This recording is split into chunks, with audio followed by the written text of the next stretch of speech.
கிடைக்கணும். எனக்கு பணம் கிடைக்கலன்னா கூட பரவாயில்ல. நம்மள எல்லாம் ஏமாத்திட்டு போனானே இந்த சீரழிவுக்கு காரணமான அந்த பரதேசி நாய், அவன் மட்டுமாவது என் கையில கிடைக்கணும்.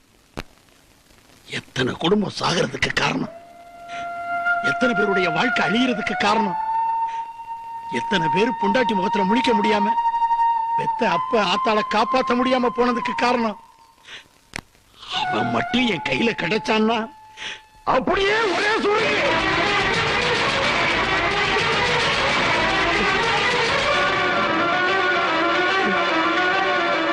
குட்டியை கண் முன்னாடியே கொல்லணும்.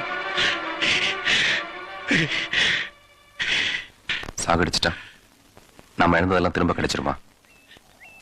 அதையே நினைச்சு அலையாம ஏதாவது வேலை செஞ்சு ஆத்தாவை குணப்படுத்துற வழியை பாரு.